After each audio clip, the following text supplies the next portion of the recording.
Hello, everybody. Merry Christmas. Happy Christmas Eve whenever you guys watch this. Hope you guys are having a good time, having a good holiday season, and just mellowing down from this just crazy, crazy year that we've all been through. Um, Back for another movie review, as I promised in my big Cinema Folks news collab thing that we did. I was going to be doing a review for The Midnight Sky, the brand new film from George Clooney, released on Netflix, and I'm going to be talking about it. Now, um, I have my notes. I don't know if you guys can see this, but typically I like to take notes. I don't know if it'll pop up on camera or not. I don't know if you can see it. Yeah, I typically like to take a lot of notes when I'm reviewing my films. Hopefully the lighting comes back. But I usually like to take a lot of notes while I was watching a lot of the films that I do. And I came to find a lot of things that I found rather interesting about it.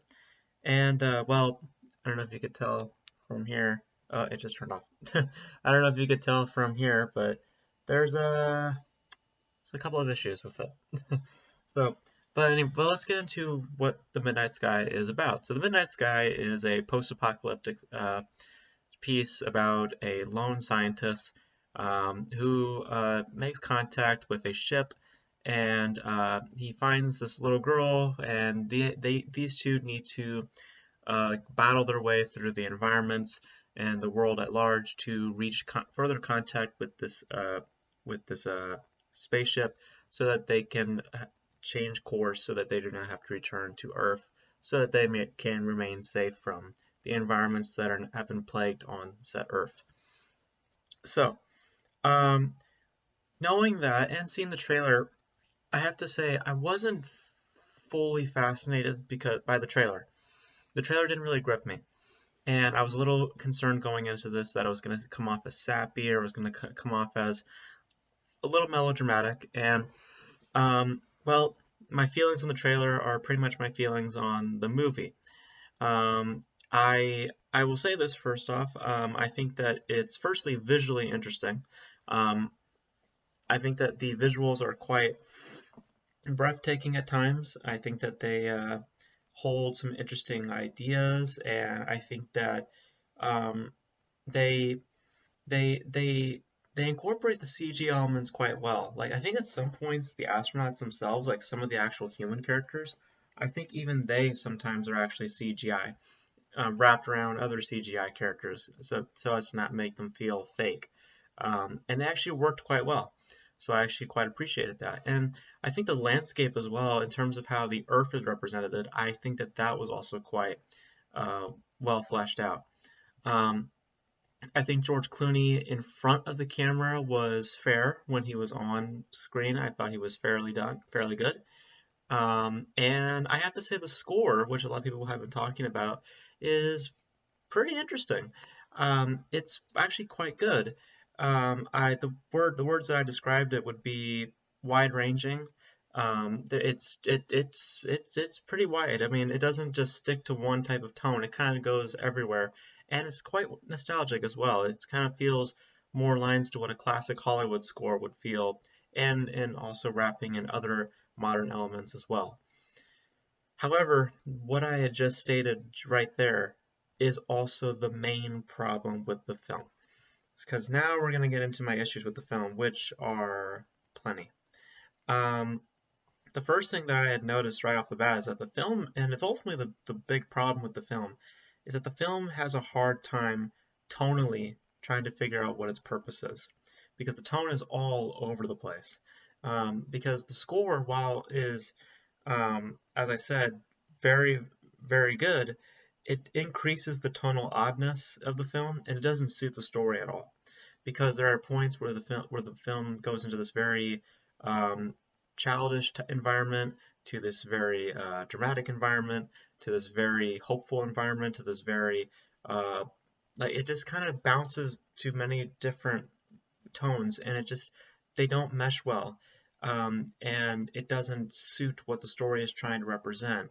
Which, at the end of the day, it's about this idea of being at home, understand, and family, and I just think that this meshing of weird combinations just did not work for me. Combinations of tones, let me just, I might add. Um, and that's the main problem with it because it led to a bunch of other issues with it. For instance, I think that it also felt off-putting to watch, like not intentionally, like it just throughout the whole film because of the tone being so um, scattered, it just feels completely off-putting in terms of a viewing experience because the entire time you're trying to adjust to the new tones that are being presented, and then they return you to other tones, and you're just like, why even present those tones in the first place, Um, the relationships that are established in the film between characters I felt were forced, particularly the main relationship, or at least the one that's advertised in the trailer, the one with George Clooney and this little kid. It seemed rather forced. I think the child actress seemed kind of blank. The entire time she's kind of looking like this the entire time, and I didn't really like got much character out of her, nor did I get any character out of anybody because the development feels like it's there, but it's really not felt, if you know what I mean. It looks like that there is development, but there clearly does not feel like there's development in here. Um, like I didn't really feel anything for these characters. I really, really didn't. Which also translates to the writing. I think the writing is generic. I think just in general, I think the writing is pretty generic. It's trying to feel more classical Hollywood, but it just doesn't work. Um, and I think that above all else, besides the tonal oddness of the film, and it's trying to find its purpose, tonally speaking, I think that it also has a really hard time, narratively speaking, in terms of finding its focus because the movie is about two different stories. It's about this father-daughter or father-daughter type story, and then the space epic with these astronaut characters. And I don't like that. I don't like that they try to jump back and forth with these two storylines. There's a reason why, but at the end of the day, once that reason is explained to me, I just didn't care. And I already had caught on to a story thread really, really early. Like I knew a bit of the ending very, very early on. There's an element of the film that's presented. I won't say anything, but there's something about that little kid. Once the way that she is introduced into the film, you're like, oh, I I kind of know what she is. Um, and um, and once they make another revelation at the end, you're just kind of feeling empty. You're like, I don't really care, because it wasn't really set up that way. Because also there's no real focus, and there's not much care when we return to this element of our story. And because it's trying to be like 30 things at once. Like I said, it's trying to be a father-daughter drama. It's trying to be like a space epic, and it's supposed to be like this post-apocalyptic world. And it just doesn't know which one to choose. I will say, however, in terms of a directorial effort with George Clooney, the whole time when we were in the space elements, I was thinking to myself, man, he can actually do a fairly good job of a Star Trek film. You know, what do you guys think? You think that George Clooney would be good with directing a Star Trek film? I think he would, because the thing about George Clooney that I will state is that like I said, in front of the camera, I think he's fair in this particular film, but um, in terms of a directorial effort, this is going to sound fairly harsh, but I kind of mean this in a certain respect, and that is this. This is the type of film I don't want to make if I ever like make it in terms of making movies for a living. This is kind of the film I don't want to make because this is a very Hollywood film.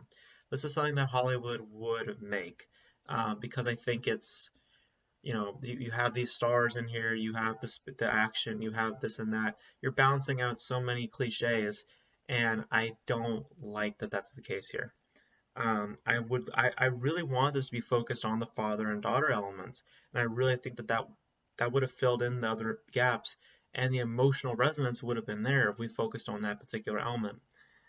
But we didn't. We just had to keep jumping back and forth, and thus the tone kept jumping back and forth, and it just did not create for a pleasant viewing at all. Because at the end of the day,